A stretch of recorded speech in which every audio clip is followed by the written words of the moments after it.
like to do now is to invite the panel up onto the stage. Please come up.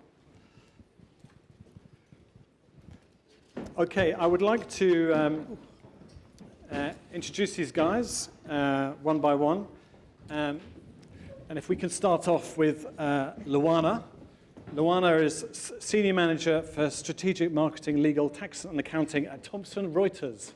Is that correct? So, so Luana, did you want to just kind of give us a bit of an intro into what you do and the type of content marketing that you might have done? Yeah, absolutely, Ed. So as Ed just mentioned, I've been at Thomson Reuters for 6 years, and what we do, we provide information and information services to legal and tax and accounting professionals, which it's a challenge in itself when you think about marketing. And in the past couple of years, we've been really tasked as a marketing department to transform the way that we approach our go-to-market and the way that we have conversations with our customers. And one of the big journeys and the big transformators in that piece is content marketing. So we've embarked on that journey. It's been 1 year, and it's really been a fun ride. We launched a content platform, so a website to house our content and to fuel the strategy Insight last year in October, and we're now kind of seeing how it goes for us. So great. I'm sure we'll get into some of that detail in a second. Todd, do you want to take over? Yeah, Todd Wheatland. I have been until today the head of thought leadership at Kelly Services, which is a Fortune 500 staffing and HR services organisation. We really started running into content very heavily about nearly 5 years ago, and I guess used a lot of big companies struggle to get moving. One of the techniques that we used, and a lot of others do, is chose a segment of the business to really run as a pilot to get some internal buy-in and justification before then backing in and really re-engineering the whole marketing organisation. So I feel that we really have made a significant cultural change around the way we go to market as a company now. Okay, cool. Anton. G'day, I'm Anton Buchner. I know a few faces in the crowd, but for those that don't know me, I've been 20 years in content marketing, I'm going to say, from a direct marketing point of view. So any direct marketers in the house today? Fantastic, only 2, 3 of us. So you're all far too young, which is good. But to Ed's point, that was very push marketing. Direct marketing. In the old days of magazines, I helped launch Foxtel into Australia. It was publishing magazines and pushing at people. So more recently, the last 10 years, it's been more about this push-pull and engagement. So I work with Trinity P3 on helping set strategic platforms for content marketers. I'll talk about this later, about matching it to business objectives. I think the Oreo is a great example of content marketing. It drove sales, so it's a business objective. But I've worked B2B, B2C, American Express, on Rouge, Procter & Gamble's beauty platform, talking to the girls in the audience, all about making content more engaging for target audiences. Cool. Skye. Hi, my name's Skye Murray. I work for Robert Half, which is a global recruitment firm. I've been there for 9 years in various capacities within marketing and PR. But I guess involvement in content marketing has probably been since the day I started, but it's obviously evolved a lot during that time. It started with thought leadership pieces such as salary guides or white papers, but it's really transformed into so much more, from podcast videos to the way, I guess, people like to consume content. And I guess my main focus at the moment, I look after the social media program, but also we launched a blog back in September last year.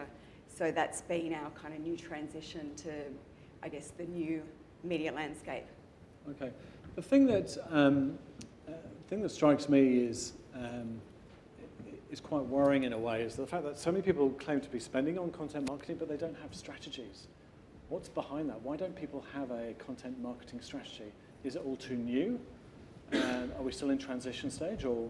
I think so. I think it's too new. So people experimenting with it, they know that they have to get to it, and it's a compelling proposition because it's about owning the conversation. It's about this idea of brand journalism and not really needing other channels to be saying what you want to say. But then you experiment with it, and then you don't really have a formal approach. So I think it'll come with time, but it's extremely important. I couldn't stress more the importance of having a strategy in the mix, because otherwise it's what you were saying before, it's tactical, not strategic. Yeah. So Interesting to do a poll, show of hands. So for the marketers in the room, or for the agency folk who represent brands, who has a formal content marketing strategy?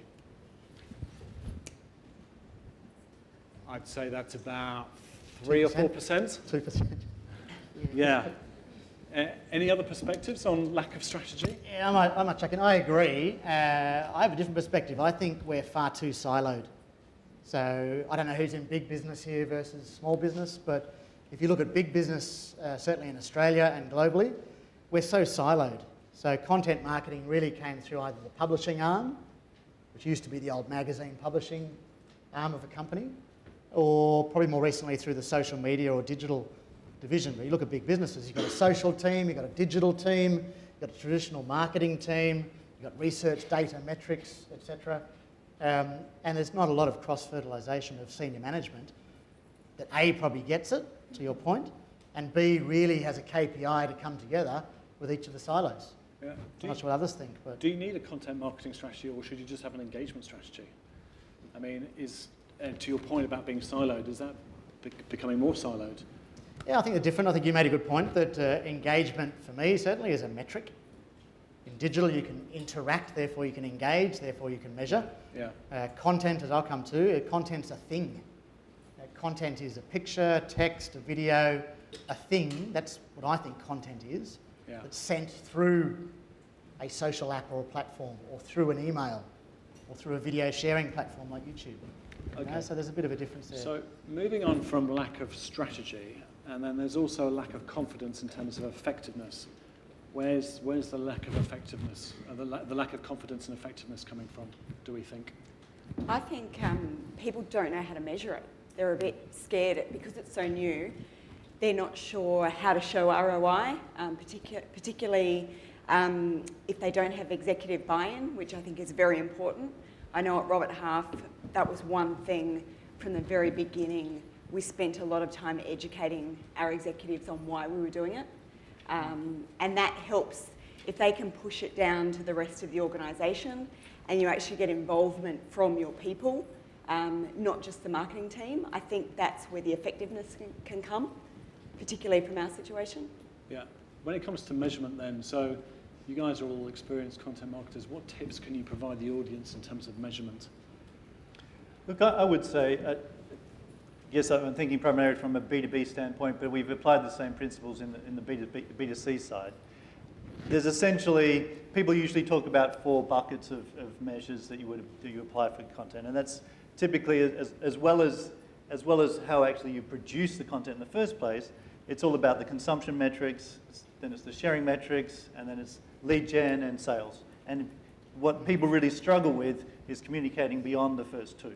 Yeah. The first 2 are, it's easy, and to be honest, maybe following on your point, your bosses don't necessarily know. Like social for many years got away with just focusing on the first 2. And now the reality's coming home for that space. The promise of content marketing is actually being able to tie right through to the sale. And that, technology-wise, we're still in the early days of actually people being able to knit together many tools to be able to pull that story together. It's linking the engagement through to the commercial aspect to it. Well, and our content piece through to a sale. I mean, who can really say this content piece attracted this person who bought this?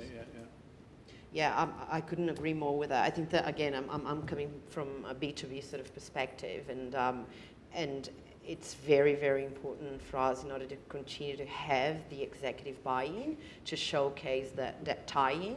Yeah.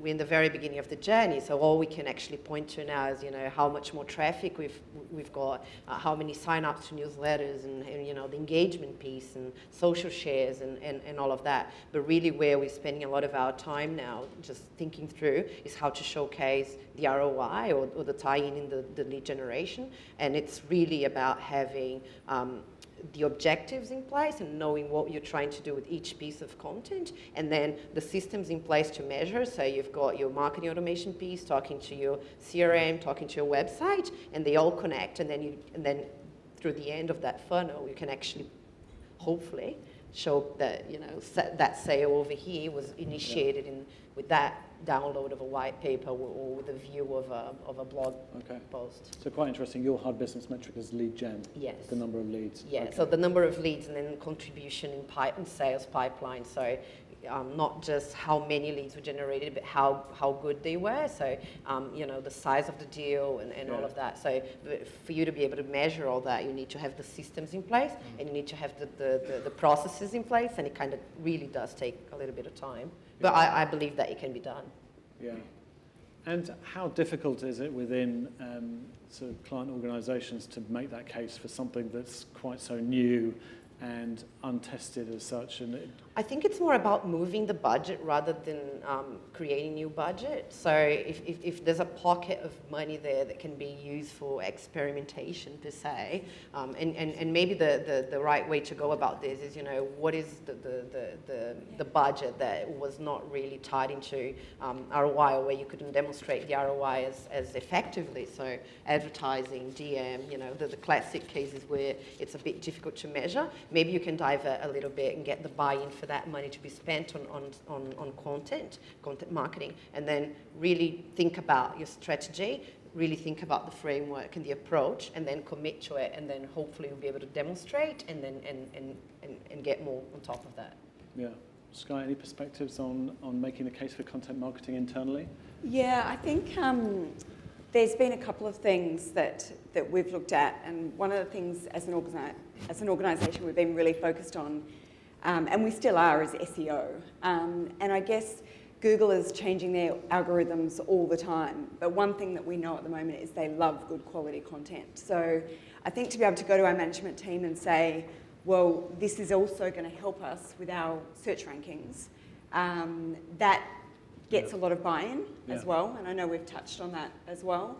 But I think one stat that we talk about a lot in our organisation is the fact that, I think it's a Marketing Leadership Council stat, that about 70% of consumers research a product or service before they go through the buying process. So, if we think about it from that perspective, we've got to get the content out there so that people can learn about us, they can engage with our brand before they even sort of pick up the phone or submit their CV or whatever they do to go down that life cycle with us. Okay. So another perspective on budget setting. Yeah. What I see, it's a question of where the budget comes from. I'm not sure where you all put your content marketing budget, but traditionally the marketing director doesn't have a content marketing line item. So I'm seeing a lot of discussion of, does it come out of the digital budget? The digital budget traditionally was 10%, 15% of a budget. Now it's around 40 or plus. So does it come out of brand awareness? Does it come out of direct marketing, CRM? Not sure, you're all nodding some heads and some aren't, but I think it's a question of where you're going to put CM in your budget. It does, as you've said, cross a lot of awareness through to engagement, through to sale and retention and advocacy areas. I think that the most common angle in B2B in the last couple of years, I think, has definitely been it's lead gen, the justification for lead gen that's driving it. Okay, so it's the old methods weren't working, search has changed, the marketplace has changed, and there's a pain point that people are saying, okay, we need to do something else to because there's a starving need for volume from the sales organisation. Yeah. So I think a lot of companies get dragged into it, if you like, or don't get the choice taken away from them. What about the panel's definition of content marketing? Do you think the examples that I showed earlier, is that all content marketing, or is some of it advertising that's sort of dressed up as kind of engagement-driven examples, I think. I mean, I've just put out there just some examples from around the world that I think they're obviously engagement-driven strategies. Whether they are proper content marketing, I don't know. I think that they are. I think that the Oreo example, maybe it is a bit borderline, maybe it is a little bit advertising, but still, the content is the core. So it's almost like what you're talking about before, being campaign-led. So, it's a campaign, but actually the content marketing is your core approach. So to me, I agree with your definition that it's actually an approach, it's a strategy, and it's underpinning everything that you do. Again, back to lead gen and B2B, I'd say that content marketing is the fuel for the engine. That's how I see it in my strategy and what I'm trying to achieve. So it's definitely what's fueling, acquisition, lead nurturing, and then generation, and then follow through, cross-sell, upsell. So it's what underpins it all. Okay. Sorry there for the... No, that's fine. Very good. So we've all launched pieces that we thought were great, that underperformed for a variety of reasons, in terms of they just didn't kind of cut it, they didn't kind of make the grade. How can you manage risk when you come to your own content marketing strategies and make the most value out of your efforts? I mean, we've all made mistakes. Let's kind of fess up and share some of those mistakes with the audience so that hopefully you guys can learn. Okay, I fucked up on one. Let's get real. I just think if you go back to the 2% of people that have a strategy, and 98% of you don't, that's okay. I'd be interested to know what you're actually measuring in your strategy. So I think for me it's, have you got a strategy, have you actually measured, and therefore can you deem whether it's actually been a failure or success? I have done some work on a beauty, called a beauty products, and we extended it into, I guess, a whole value-added suite of stories around women and their beauty regime. This is a bloke talking about beauty regime, love it. So the girls in the audience. But it's about creating a beauty regime and what role or what look you had and what level of experience you had with beauty products. So if that makes a bit of sense. We thought we had the best strategy and we had lots of interesting content. We invited women to salons and filmed them, videoed them, etc. And we systematically tested about 30 pieces of content. Videoed them, put them through social networks, got advocates and promoters to go out there and talk about it. We had some spectacular failures on content that we thought was fantastic. And this is from experts, hair experts who'd come from the UK, etc. I won't go into specifics, but the learning was we thought it was great. We didn't necessarily know what our audience wanted. We didn't actually ask what they wanted. And we sort of probably pushed a bit too much at them and hoped, that classic thing of hope it goes viral, I hope people go and share it. I'd love 1 million shares on Facebook. It doesn't quite happen. So I think the big learning from the couple of failures was ask your consumers or your audience or your target groups what they're wanting, and that's the interaction metric. Oreo was interesting, but did they ever ask consumers if those were the best informative pieces for the day? Probably not. But they know their audience, right? So they probably knew the audience, They're trying to play a relevant role in the audience's communication. They're giving some value, whether it's entertaining or informative. It depends on their audience. I think they said they'd scraped Facebook for the keywords and the key conversations, so they understood. But Anton, were you able to change or evolve your concepts with that kind of real-time feedback? Yeah, so we learned what we ran a series of events over about 6 months. So we learned from the spectacular failures in some of the first events, then having customer feedback, and then tailoring some of the next events to what the women were saying. We then broke it into 3 basic clusters: very advanced beauty regime, sort of mid-level awareness and knowledge, and very basic. So we ran basic content to people that had a basic understanding, mid-level content to a mid-level of understanding, and more advanced masterclass type stuff, which sort of sounds obvious, doesn't it? But you've got to test things and fail, I think, to understand. I think that's one of the advantages of content marketing, actually. It's iterative, isn't it? You can learn on the go. You can put stuff out that doesn't work, tweak it, change it, and that's one of the kind of major plus points, I think, of it as a channel. Skye, any failures? I'd just say I actually wouldn't call them failures because I think it's just learning experiences. Sure. Good point. We've definitely had content that's worked better than other pieces, but that helps us drive a strategy and decide on what our customers actually want. So I think it can only really help you. We look at our analytics on a regular basis. We see what our email campaigns, see the most popular articles. And I think the key, and Anton was basically saying, ask people. You've got, I'm sure everyone in this room has internal databases that they can leverage, or Facebook communities, or any other social sort of networks that you can get in touch with. Ask them what they want to hear. Yeah. Okay. Luana, any learnings? Yeah, I think very similar to what these guys are saying. I mean, again, for us, it's quite a new approach, but you can definitely watch the data and, you know, and what's happening on the site, and what are the content, what are the content pieces that people are downloading or not, and what are they sharing. And I think that's also shared data is a very good indicator, because it's actually natural if somebody wants to share that content. I mean, I'm talking about B2B, which is not so much about entertainment and you know, that factor about, you know, like what's cool and what drives emotion. It's more about what's helpful for me to drive my business. So if they're sharing that, it's because there's value. So more of that, you know, would be what you do. And if it's really not getting picked up, then it probably means that it's not really hitting the mark.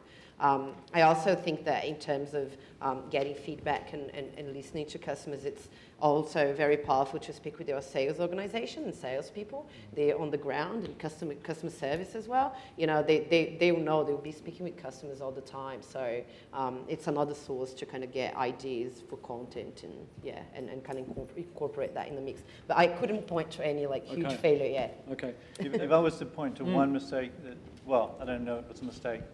Two points. I think don't forget that the space itself is changing dramatically, right? So it used to be custom publishing, then it's digital publishing, and now incrementally, even the last 12 months, the people's desire to consume long-form content, you know, has plummeted dramatically, right? It's all about visual, it's all about video. People just don't have time or interest with the volume of content out there to consume content that was even relevant not that long ago. One thing I think we got too hung up on early was really focusing on how many people are looking at our stuff and how many people are sharing it and getting it out there and things. And it's very easy to get caught up in trying to optimize and really maximize that engagement. Where I think we push through that to focus on lead gen and especially closing pipeline is really where it changes the focus, because you don't get distracted in the cloud of trying to make things popular. You're just trying to get a result for the right people. Okay. But don't be afraid of the long-form content. I'm going to be controversial. Because everyone goes snackable, short content. Oh, got excited. Everyone's trying to say go shorter. You know, shorter content, smaller, snackable, etc. Mike is here in the audience. He's our search guru. And with Trinity P3, we've tested blog content, so B2B, our blog content, short articles, mid articles, and long articles. And correct me if I'm wrong, it's like up to 500 words, I think, up to 1,000 words, and 1,500 words plus. What's the most successful? And some of the long-form content is performing best. Yeah. Really? For us. Performing is what? Performing in terms of interaction metrics, so both viewing and sharing and commentary. So for us, it's about putting a quality piece of content out there, sparking some debate. Darren Woolley's been highly controversial on measuring social media through Cred and Social Score and others. But it sparked conversation. So do you think if you share something that's kind of short, it doesn't have that kind of authority and it's not weighty? Is that not necessarily. I'm just saying that there is longer form content. If anyone remembers the old BT ads, remember the long form ads in newspapers, the older ones in the audience? It took you a long time to read through print ads. But quality content is like a book. If you're happy to read through it, it's relevant, it's interesting. I like content that's interesting for the person who's reading it. You will read through it and share it or like it and maybe make a comment. So I think that's the point. Content is a story about something that's compelling and interesting. If you're not interesting, people aren't going to read it. If it is interesting, you might read on and add to it and share it. I think Oreo was short form content that was really interesting. And I'd share my point of view through Facebook. And it's almost like putting your journalist, hat on. I was saying that the other day that, it's just funny that, as a marketer, you're always thinking about, your customers and the journey, but the product. And here it's almost like, just leaving that on the side and thinking as a journalist, and what can we go out as a team now and, film and do, and like, what would people would like to be consuming? If I was, putting together a magazine that didn't have anything to try and sell, what would I do? So I think that's where you're going to like really generate content that is engaging and behave like a publisher. Yeah, truly. Yeah, no, I think that's one of the things that we picked up in the World Trends. It's the the bite snack meal, it's the entertainment platforms, it's kind of the stuff that allows that push marketing to happen unobtrusively. Okay, I'd now like to talk about structures and processes. So what does the panel think is the optimal way to do content marketing? Do you need to do it in-house? Do you need to outsource it? Is it a combination of both? What's the best solution? What are your experiences? So I'm kind of the one talking now. That's right. In our case, we've adopted a combination. So we've got external and agencies sort of working with us, and that's very important because it does help us with the strategy piece and the editorial calendar and having it organized, and then making sure that we always have content in place and that we stick to what we're trying to achieve. We're also trying to drive that internally very strongly. But internally is a cultural shift, and internally it does take a lot more time. But it's important to try and bring everybody in the organization with us. So it's really trying to get the right mix. How do you make that cultural shift internally? I think it's just showcasing the results and what we're actually achieving with the content, and making it real for people, what it really means, and what, when it was very theoretical, like at the very beginning when we had plans and we knew where we were going and we know what the topics were and all that, but we didn't really have the platform and we really didn't have the content out there. It was very difficult for stakeholders to understand.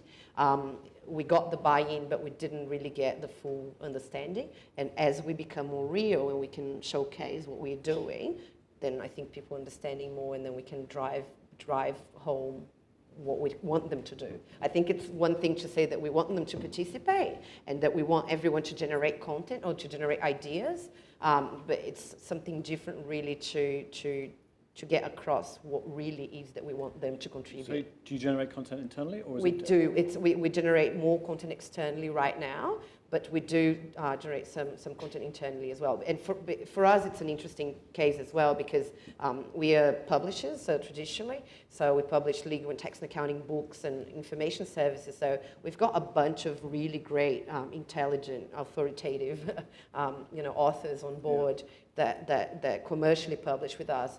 So for us, it's kind of trying to get them on board, but then, forget about royalties because they get paid for the other content that they generate for us to help sell and drive demand generation for their products. So, and then we've got the commercial owners, for products that manage those authors, and then, so it's like a spiral. So we do have a big content engine, but we're not at the moment internally fully utilizing it. So it's kind of, we'll get there. Okay.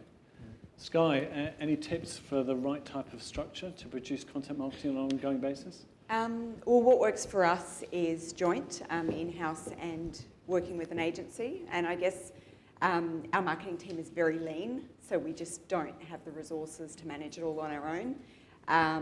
So I guess it depends on your organisational structure.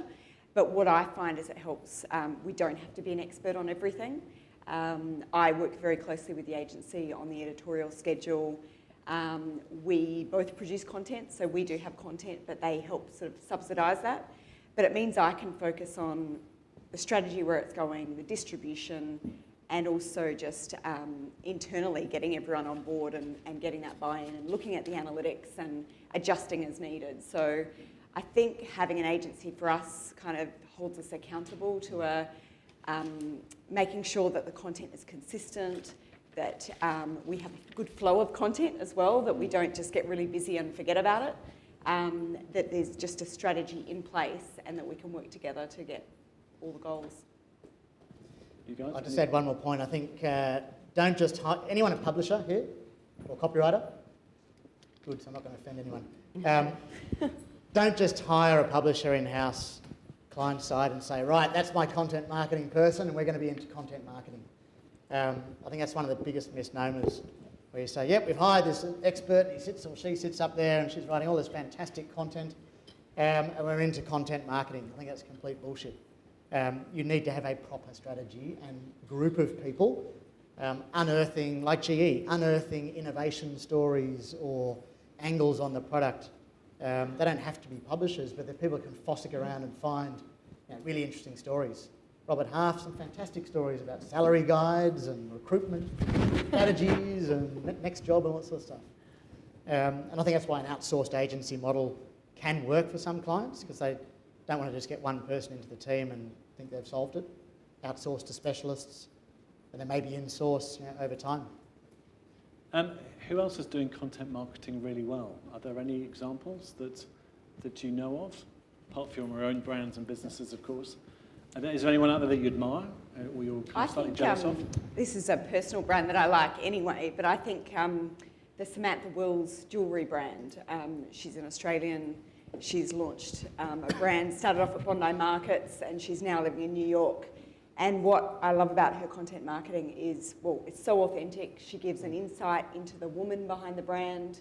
It's her personal life, it's her personal styling, it's where she's travelled to around the world. And I think that people are wanting to know more and more about what a company really is about. Yeah. And it's a really unique insight. And some of it would sort of be really hard for companies to do because they don't want to give away all the information. But I think it's a fairly young company and she's a fairly young woman and they're just open to trying different approaches, and it's really working. So it sounds like authenticity is kind of at the heart of that, and just Definitely. telling the story as it is. And I think a lot of those smaller, like I see some really interesting in fashion in particular, people who basically back into a content model because they're successful on Instagram, Facebook, they develop a following and now they've got a platform, and then they start looking at more long form or more video production sort of side. So it's it's the people who don't have the advertising budget. Used an example before, like if you don't have a budget, you've got to hustle and try to do it through your own, and letting your own personality to the fore is a great way of connecting with the audience. I think that's the point. You have a story to tell. So similar to Lorna Jane, if anyone's in the Lorna Jane communities, she has a fantastic, authentic story to tell. Aussie girl done great, gone to America, expanded, has almost 1 million Facebook followers, and has a real lifestyle approach to ultimately selling active sportswear. So I think I've always used that as a great example from day one of social media. I'll just throw two more in quickly. I think The Economist and National Geographic for me. If anyone reads The Economist online or digital or social groups, they do a great job, I think, of sticking true to their business. Is that the wrap-up? Quality content rather than sensational headlines, which has always been their mantra. The magazine, The Economist, is a intellectual, interesting, thought-provoking read. It's now really interesting in social media, and the commentary they get on their articles, I think is fantastic. National Geographic, also on the other side of the coin, very old company, 21 million Facebook fans. They've brought to life the photography and the video and the stories of someone going out there and shooting a leopard or a lion, or a community in Africa. So if any of you read the yellow bordered magazines as kids, we sort of went, wow, that's amazing. Now it's the video and pictures and imagery. Instagram, go and look at their pictures each day. And the life story behind that photographer that took the photograph. It's not cheap and cheerful photography, it's still their amazing, authentic Nat Geo quality, but an amazing story and content, compelling content marketing strategy. Storytelling seems to be a consistent theme that's coming out.